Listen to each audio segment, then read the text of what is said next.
what we're doing tonight is building the architecture for action. So the cost of living, as we say all the time, is the cost of freedom. And when rent eats half your paycheck, when childcare costs more than college, when getting sick becomes a financial emergency, then freedom is only conditional.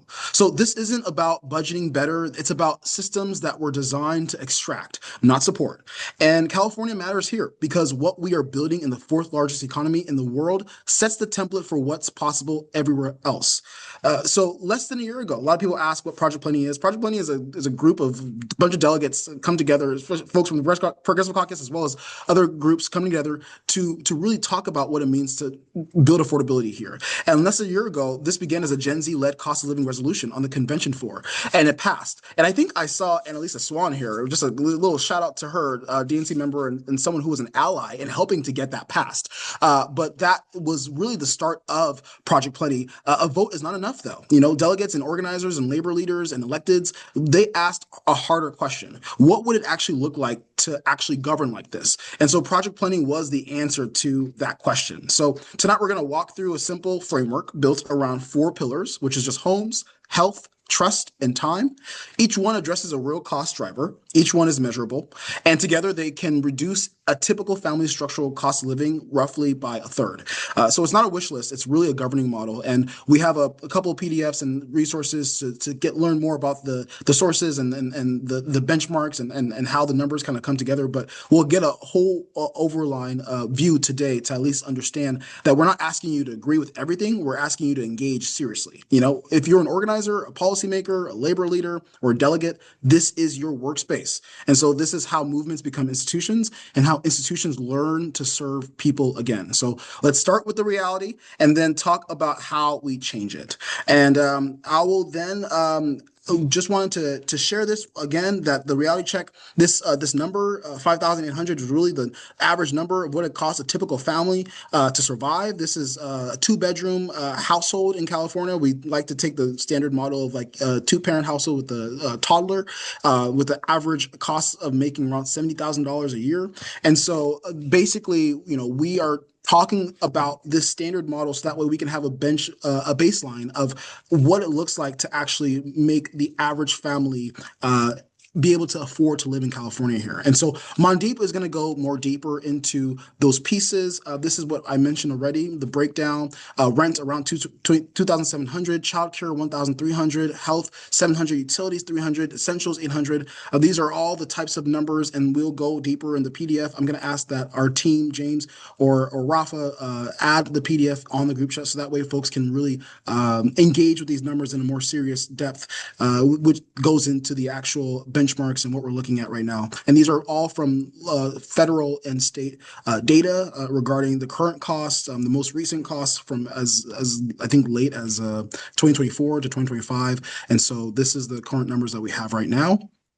And just a reminder before I pass it to Mandeep, our policy lead, I just want to say that this is not a failure of families. A lot of people like to talk about individual. This is a failure of our systems. And so we can design a better system that makes sure that everyday people can actually find the dignity in their work. And so with that, I will pass it to John. And thank you so much, everyone, for being here and looking forward to continue to add to this conversation.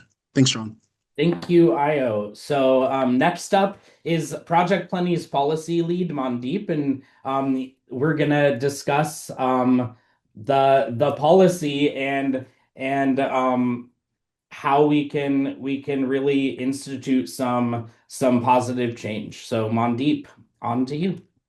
Awesome. Thank you, John and Io. Hi, everyone. My name's Mandeep, and I'm just very grateful that everybody is here.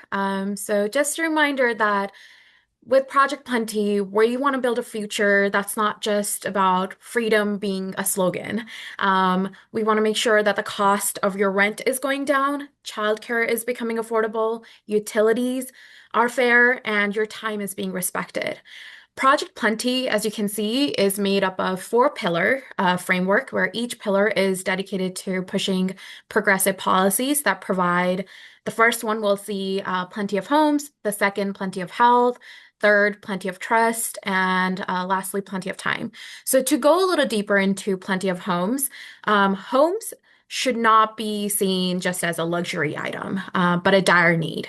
We see this possibility possibility of it coming to fruition, specifically through a social housing authority, in which an average family will get up to about $800 a month in relief when housing costs move toward the 30% affordability benchmark.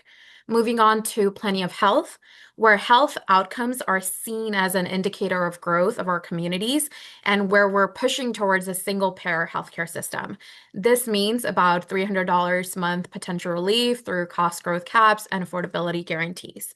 Third pillar, which is Plenty of Trust, where plenty of trust can be placed in our governments and educational institutions. We see that everywhere where the trust in our government and educational institutions is becoming weaker day by day. And these institutions are really designed to support the well-being of our communities and generations to come. So we like to tackle this through getting rid of junk fees, regulating the usage of AI, and also ultimately looking at how AI is being innovated at the very start.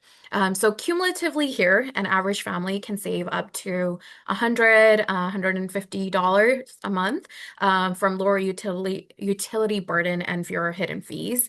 And again, this would really mean gaining faith in our government, as most of this is not as easily quantifiable in a bill. And lastly, we have Plenty of Time. Cost of living, although it's very, very important, but equally important, if not more, is our ability to enjoy time to ourselves. This is all the immeasurable benefits for having time to oneself. So this could be as simple as having paid family leave. This would mean $150 to up to $250 a month in unlocked benefits when eligible families can access the foundations of a good life as they deem fit. And next, which together with the four target pillars would allow up to $2,000 a month in combined relief when California meets basic affordability standards as outlined in the Project Plenty initiative. Thank you, and I'll pass it back to you, John. Awesome. Thank you so much for sharing. So next we have the fun part. We're going to go into breakout rooms, and we will be joined by Kayla, who's our Southern Region Vice Chair, who will lead that portion of the programming along with our fancy Mentimeter. Yeah, thank you so much. Sorry, I just had it pulled up. Here we go. So in regards to some of the changes and everything, we really just want to highlight what affordability issue really hits the hardest. What pillar of the ones that were mentioned really impact your family the most. So, sorry, just having a little bit of technical difficulties right now. But yeah, if you could scan the QR code, and should take you to the Mentimeter, and yes.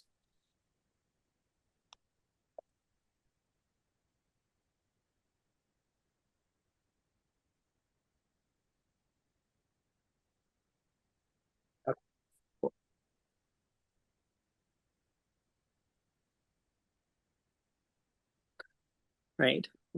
So are people scanning the QR code right now?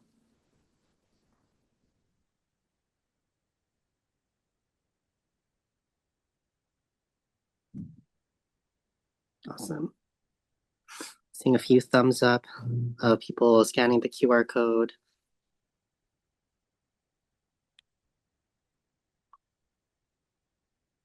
Are people putting some stuff in? What are people putting in for? Okay.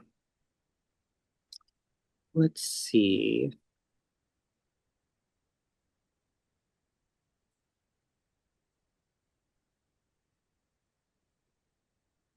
Try going to this link.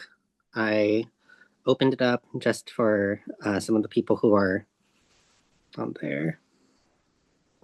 But also if people want to just share, out loud. They can unmute, put it in the chat, talk about some of the affordability issues that most impact our communities.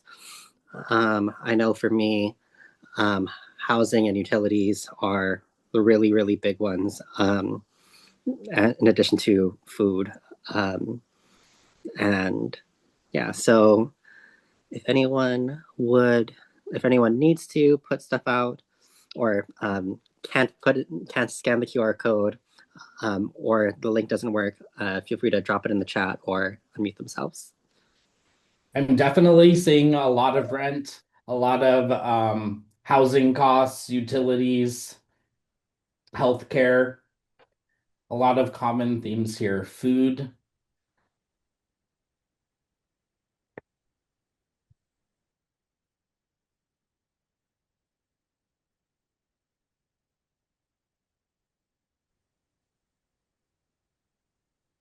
Healthcare is a big one. I know personally I need to go to the doctor. I haven't been in quite a while because of how expensive it is.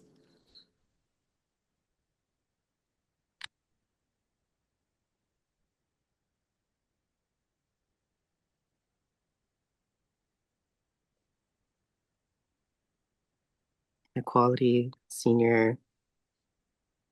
That is a very good point, Sean. It is definitely not a care system. I know that I'm not the biggest fan of Marianne Williamson, but in 2020, when she said, we don't have a healthcare system, we have a sickness care system, where it waits for us to get sick instead of waiting for us to be healthy. I wasn't the biggest fan of how she phrased it, but I very, very, very much agreed with the sentiment of it. Pesticides, yeah. Although it's not just the pesticides, it's the supplements that they put in the food too. I got into a whole conversation about Red 40 and how it has a little bit of health impacts.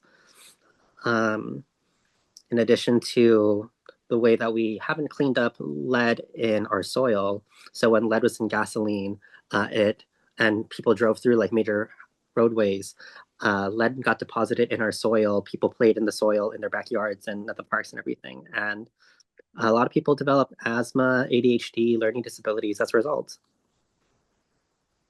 Going to a doctor is ancillary.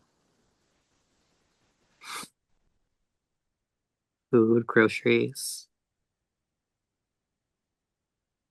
Preventative care isn't difficult. The rent is too damn high. Yeah, absolutely.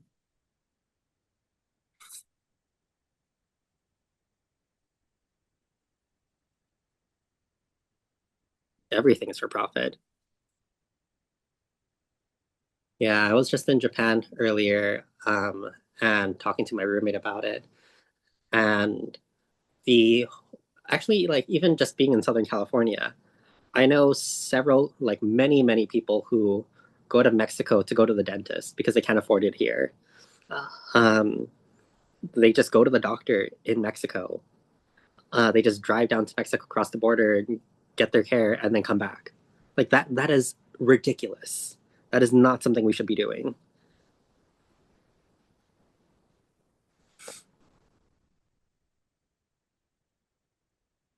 Price gouging, especially the grocery prices. Yeah, what is it like? A good example of the food system is like, I think it's 3 companies own like 98% of all the cereal brands that we have, period. That's ridiculous. It is not a system based on like capitalism and competition. It's a system based on consolidation of wealth and power, and in oligarchy. And that's just cereal. Yeah, mercury. Oh my gosh. Yeah, in our fish. It's ridiculous. And also the fact that there's so many microplastics. So even at the like microscopic level, there's like tiny little bits of plastic in our food. But yeah, let's move to the next question.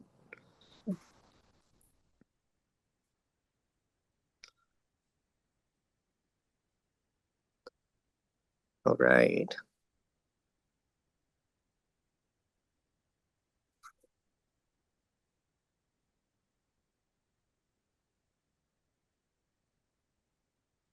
Are people able to write in the next question?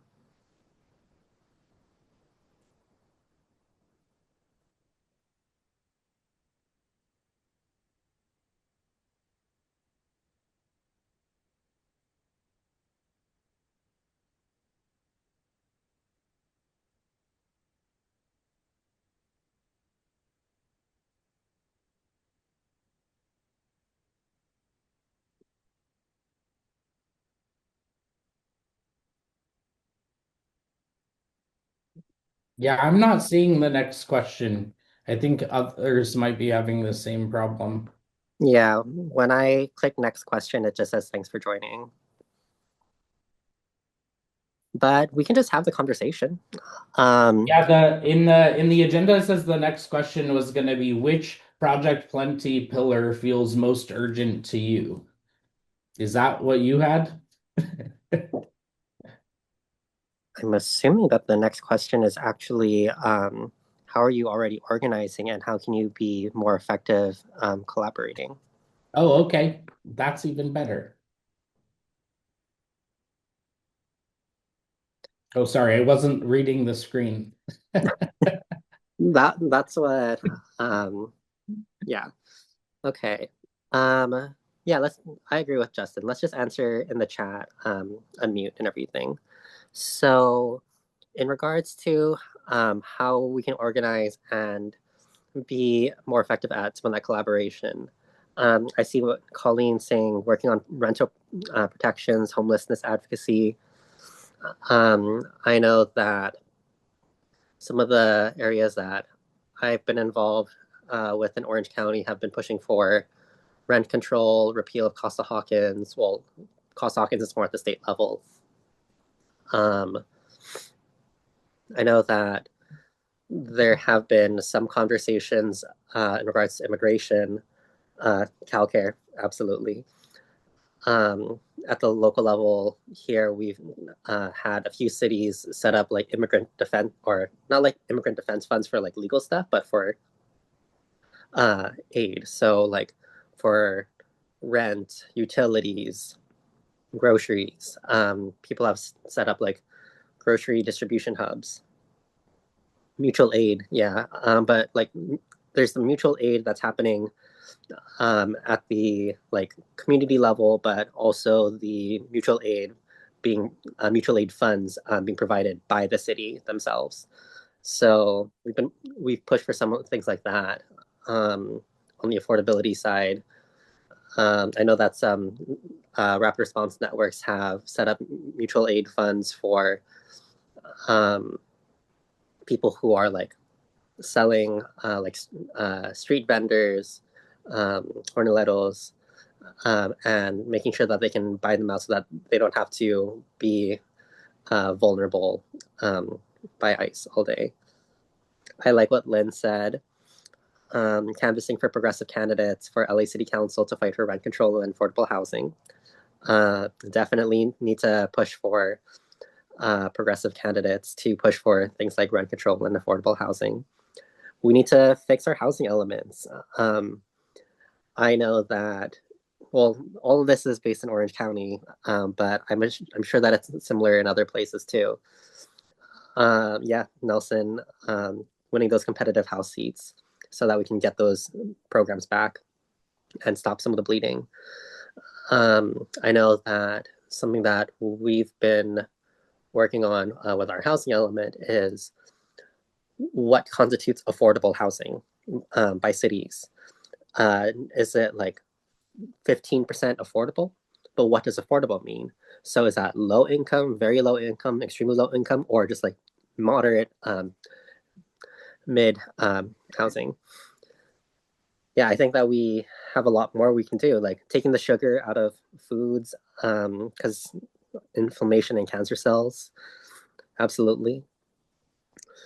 Let's see. What are some other things that people have? I think we'll give it 2 more minutes before we move on to the next section, but still very curious what other people have to say. People want to unmute. That is completely great too.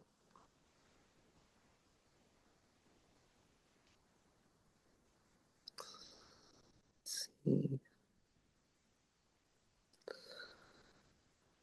Yeah, we need to get progressives into the House so that we can maximize that House appropriations funding and get that money back to the districts point blank period. Earmarks are back, so let's take as much advantage of that as possible. Let's see. Prioritize affordable housing to build housing at the most affordable parts of the market, low and extremely low income. Yeah, absolutely. We need to meet our regional housing needs assessment numbers, but also we need to go above and beyond those. We need to be preventative. That's just like a snapshot of the problem. We need to go above and beyond and address those root causes too.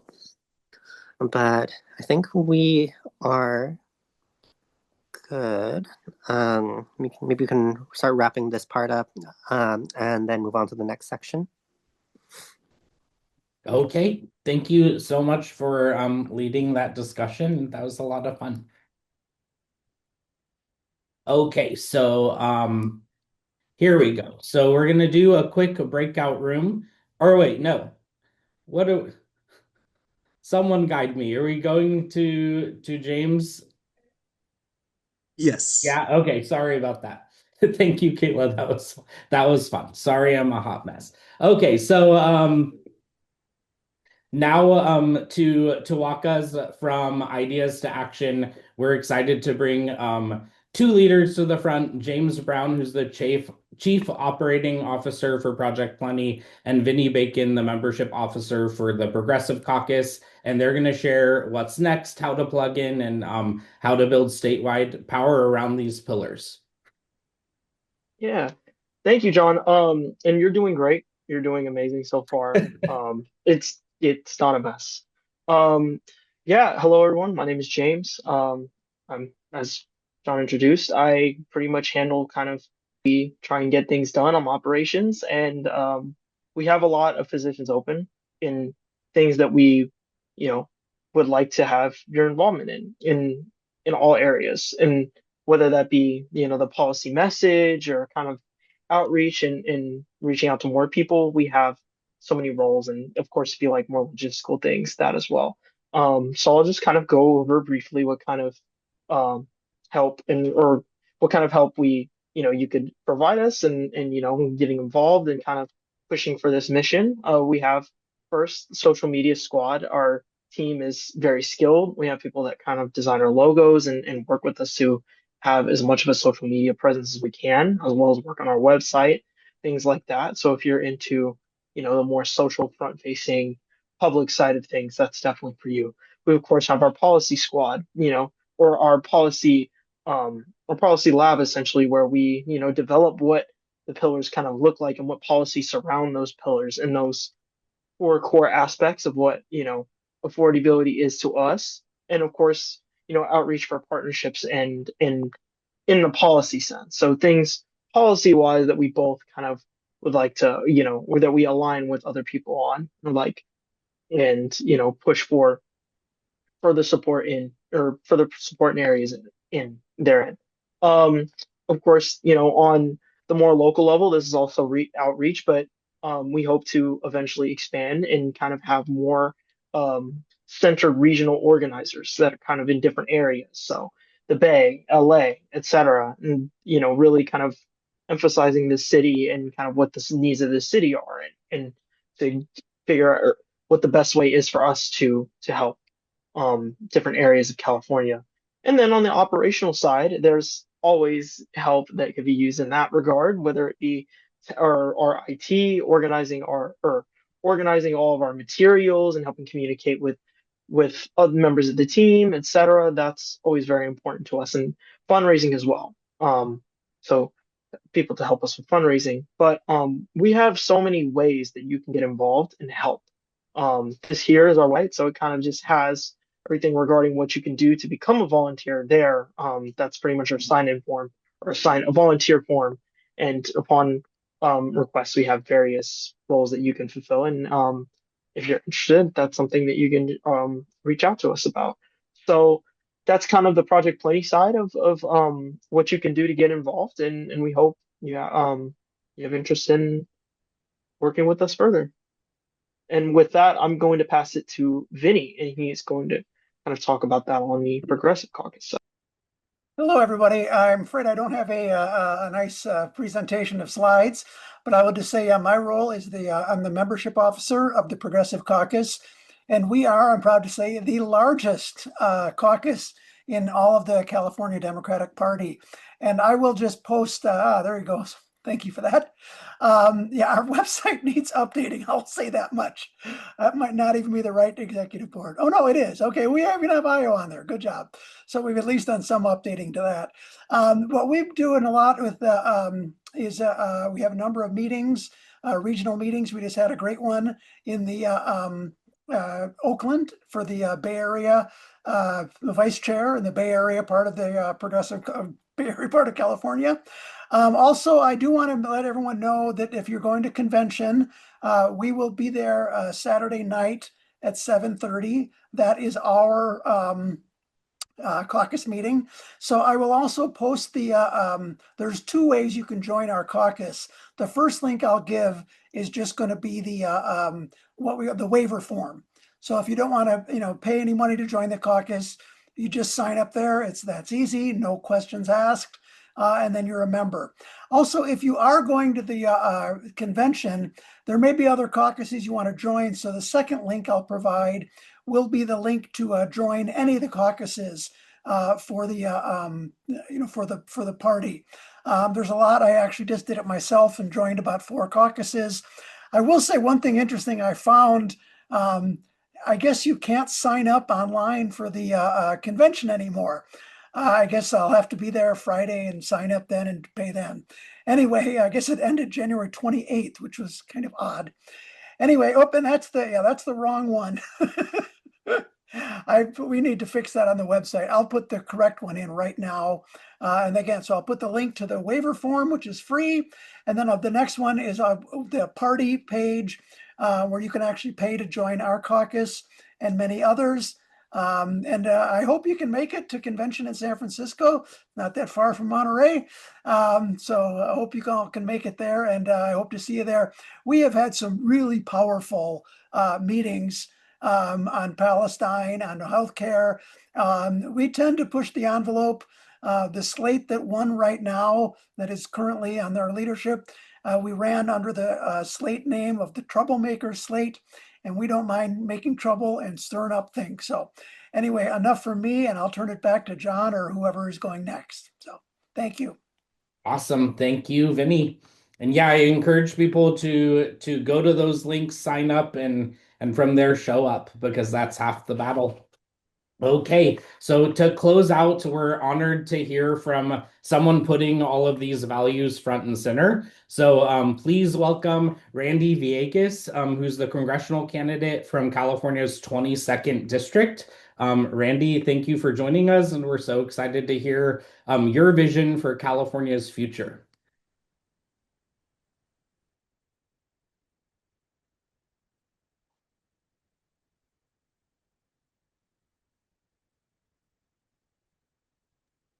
Now, I don't believe Randy has joined the meeting as of yet. I believe that he might be having some technical issues right now. So we are most likely going to give it, a couple minutes or so.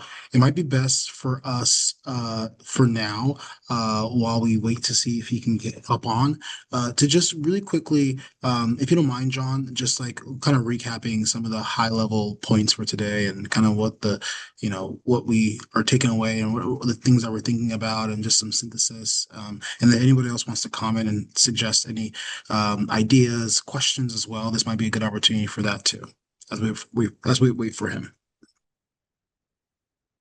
Yeah, I'm happy to facilitate the discussion further if people want to put anything in the chat. And while we wait, um, when we put this together, for me, it was really important that we're not just talking about the issues, but that we're actually putting pen to paper and influencing policy and putting pressure on our representatives to actually do something about affordability. I think too often people will talk about it, but they won't actually do anything once they get elected. So when I said that afford it or showing up is half the battle, I really mean that because being in the room where it happens and speaking truth to power is really vitally important. And so often if we show up and we speak out, then we're able to impact change and particularly policy change. I'm curious, in the chat, does anyone have specific does anyone have some specific calls to action locally that they're working on surrounding affordability that we can help, whether it's writing letters or spreading the word via social media? We'd love to hear some of the issues that you guys are working on, specifically from a policy point of view.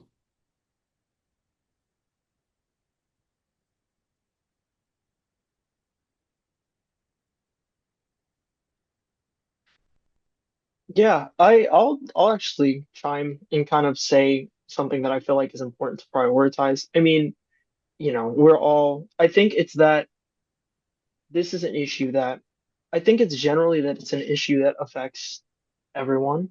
And I think, um, I know it's probably been said to death, but you know, Zohar Mamdani.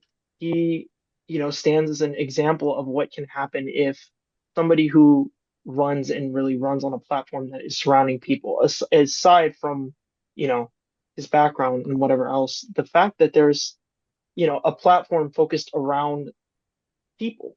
And I think that's what kind of gets lost nowadays. It's about people trying to survive and make ends meet. And so long as we take whatever we're doing in our own personal lives and push further on making or helping others through policies that we know will make us and them better, I think that's what's important.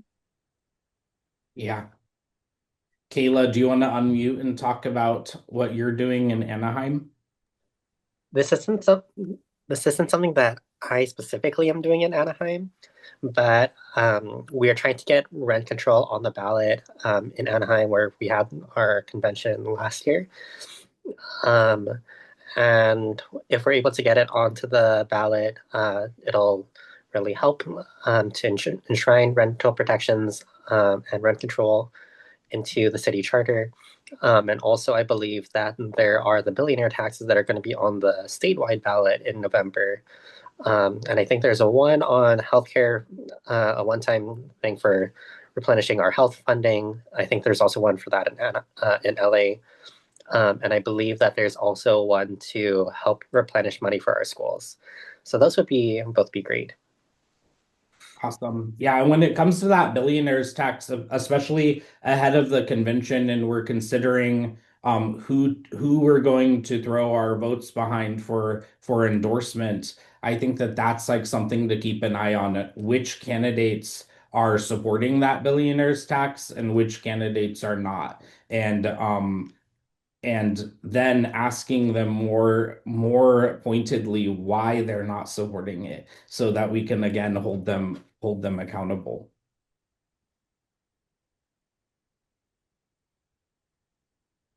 Colleen, do you want to unmute and talk about some of the things that are on your radar? Sure. Where's there I am. Um, Single payer healthcare in California is something that we could do. If we can't control it as a national thing, it's something that I think California could look at.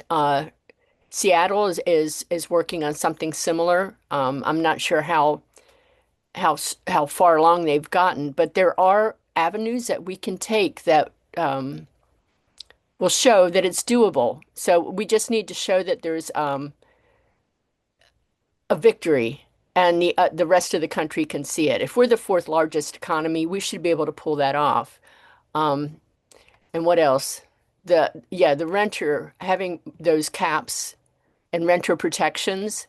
I know we just lost something recently on trying to prioritize rent control, but we just got to keep moving on it.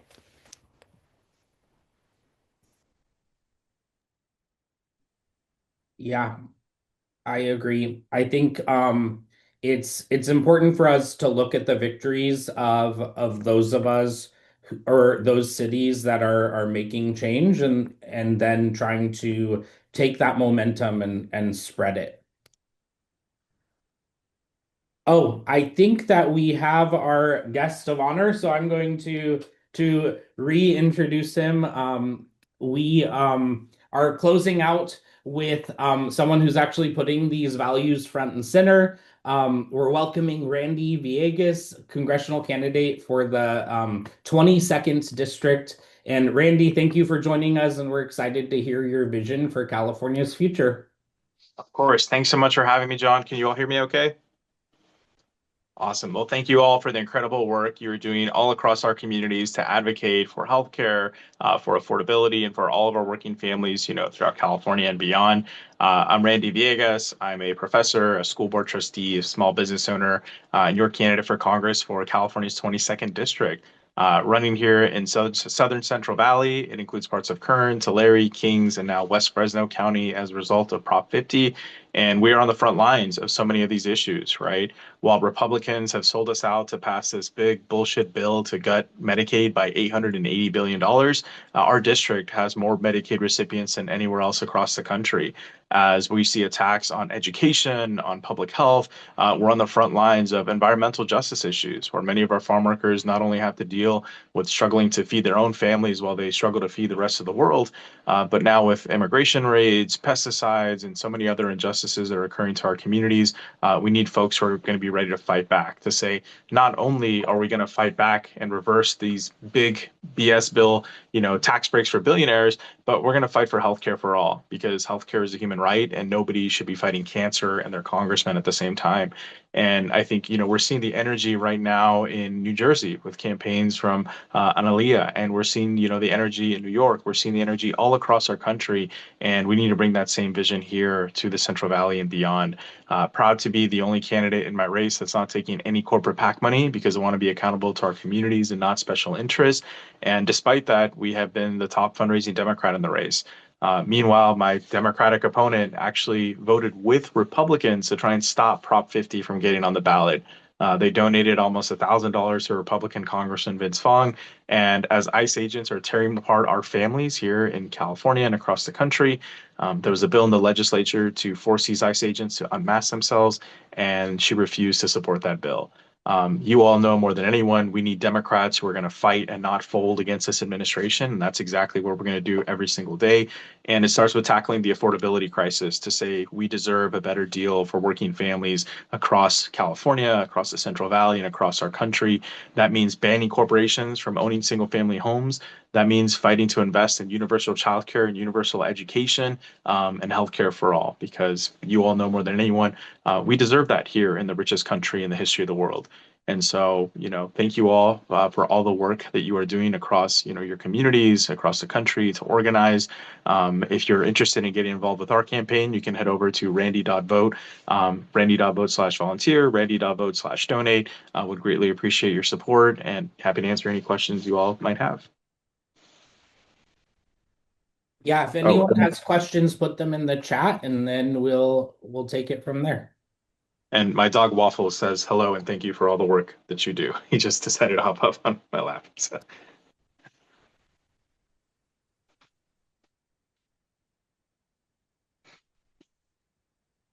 Any questions other than praise for Waffle? Oh, and I will say, yes, we have to hold every Democrat across the state should be supporting this billionaires tax, right? Is it a one-time, 5% tax? We should be fighting for more. We need to look at, taxing unrealized capital gains. Billionaires should be paying their fair share here in California and across the country. And so we strongly need to hold every Democrat accountable, to support our working families across the state. And so proud to support this measure. I know I'll be speaking at a rally or press conference in Bakersfield in a couple of weeks. And so urge you to ask all your local elected officials, your statewide, and anybody running for office if they will get behind this measure and this initiative. Awesome. So we only have one question. It's how can we support you and donate? Yeah, of course. I will drop a link in the chat here shortly. You can head over to randy.vote/donate, or you head over to our website, villegasforcongress.com. Again, we're not taking any corporate PAC money whatsoever. It's never been done before in this district. And, with the amount of money and resources that we need to reach districts or people across the district, we need your help in this fight. Just to give you an example, Elon Musk spent about $1 million last cycle to help my opponent get elected. And meanwhile, my corporate Democratic opponent is also the #1 recipient, Democrat or Republican alike, from the oil industry here in California. And so proud to share that we are not taking a dime from those folks because we want to be accountable to our communities and not corporate interests. And so I will drop a link in the chat. Awesome. Mandeep has a question. I think Lynn also unmuted herself, so if she wants to go first, sorry. please go ahead. Hi. Yeah, hi, Randy. Lynn here in LA now. I wondered two questions. One, how did the signature gathering campaign work out to get you on the ballot? And two, I may be coming up to Hanford, so I wonder if somebody could reach out to me about some turf in the Hanford area. Thank you. Yeah, thanks so much for your support, Lynn, and for all the amazing volunteers that helped us in, signature gathering. For those of you who are unfamiliar, most campaigns will just pay a significant fee to get on the ballot, but there's a in lieu of signature period where you can actually collect signatures from constituents, and every signature knocks roughly $1 off of our, fee. And so happy to report, we turned in our signatures yesterday. We had about 40 pages that we turned into the elections registrar's office. And so they're going to get back to us as to how many qualify, but it was an amazing effort, already connecting with voters, folks who are ready to put up a lawn sign, to volunteer, to get engaged. So thank you so much for all the hours. Melissa, my campaign manager, would probably be the best person to get in touch with. I'll be in Hanford tomorrow for a class. And so excited to meet more folks all across the district. And thank you so much for your support.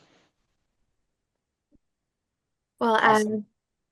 thank you, Randy, for answering those questions for Lynn. My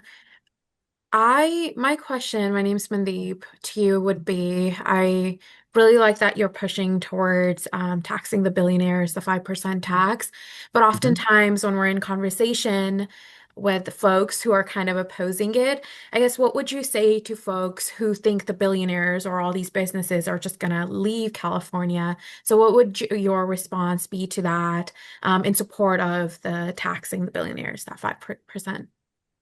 Yeah, I would remind them that if California was our own country, we would be the fourth largest economy in the world. And so it's important to also share with folks that the talent, the work that we have here in California is why corporations and billionaires haven't left in the first place. It's why we have more billionaires than anywhere else across the country. And this is, a fear tactic that often corporations and billionaires will use to try and say, we're going to leave California. But the reality is, the Golden State is home to so many industries, so many workers that, there's a reason that these billionaires are living here in California and, not in another state across the country. So I would say to them that we need a progressive tax system that ensures that billionaires are paying their fair share so that our working class communities can continue to produce the wealth and also deserve to share in that wealth that they produce. And so that means, fully funded schools, that means a fully funded healthcare education system. It means a social safety net that will provide for all of our communities here across California. And that's what I would share with them. Thank you so Awesome. much. That was a great question. James wants to know what's the first thing that needs to change to have affordability for the average Californian? Yeah, let's start, and I will answer, I think, another question that popped up in the chat around, controlling private equity. This is something we have to address on many of these issues, particularly when it comes to housing, right? I personally believe that corporations should not be allowed to buy homes, especially not before our families can, if at all. We have Wall Street buying up entire neighborhoods, trying to force people into becoming renters. Meanwhile, housing prices continue to surge and soar. I have these very real conversations with my students all the time where, I ask them what they were doing in like eighth grade, and they tell me, well, I was like 2 years old. And I say, well, you should have been investing into real estate, right? I was in eighth grade. I wasn't in any position to buy a home. But the reality is, young people are facing a housing market that looks so much different than that of their parents or even their grandparents. And so we've got to get Wall Street, we've got to get private equity out of housing. And that's why when I get to Congress, I will propose a bill to ban corporations from owning single family homes. I will say California and Assemblymember Alex Lee has led the way here. He proposed a bill to have corporations own no more than 1,000 single family homes, which is a lot, but I think, maybe that's what he thought we could get across the finish line. And sadly, my Democratic opponent actually voted against that bill. So again, this is why the kind of vote blue no matter who mantra is not necessarily true. We need folks who are going to fight for us and work on behalf of our communities and not corporate interests. Awesome. And I think we have one more. Sean wants to know, you're outpacing the competition, so what's your fundraising secret? My fundraising secret is working hard every day, right? And calling upon folks like all of you on this call. Our average donation is just about $40. We are blessed to have, so many grassroots supporters from across the district and across the country who are, who believe in our vision for a better deal for the Central Valley and for the American people. It is hard. It is very hard work. We are up against both of my opponents who've received money from corporate PACs like Amazon, United Health, Walmart, some of the biggest union busters across the country. So it is, humbly asking people for support. And I know that's hard, especially for many of us who come from working class families, who come from immigrant backgrounds where, there's a lot of stigma around, money or even talking about these sorts of things. But at the end of the day, I know that we need the resources to reach folks from across our district, from across our community. So I humbly ask you for your support in this fight. If you're able to pitch in, every single dollar helps us reach, voters across the district and get our message to fight for working class representation. So Awesome. And lots of call time. Yes. Thank you so much for joining us. We are so grateful, and we will definitely be cheering you on and clicking that Act Blue link to donate. Thank you so much. Greatly appreciate your support. Please get involved. If any of you want to help us knock on doors, head over to randy.vote/volunteer. Hope to see many of you at convention. Would love to meet you all in person. I know we'll be at a few of the events around town. I know our race is going to be one of the ones that is being watched by folks all across the state. So humbly ask for your support. Awesome. Thank you so much. Thank you. So to everyone who joined us tonight, thank you so much. We're again so appreciative of you to take out some time on your Thursday night. We know you're busy and your time and your stories matter. So thank you for sharing that with us tonight. Stay tuned for follow-ups. We'll definitely be sending out some ways to plug in and some upcoming invitations. So make sure that you check your inbox, and we'll be following up. So thank you guys, and we're so grateful for your time tonight. And shout out to John for being an incredible host. Thanks, John. Thanks, everyone. Thanks, Randy. Thank Thank you, you. Aya. Thank you, John. Thank you, Neil, and everybody for all you do. Thank you, everyone. Thanks, James. Neil. James, you want to add the link one more time to get involved to volunteer?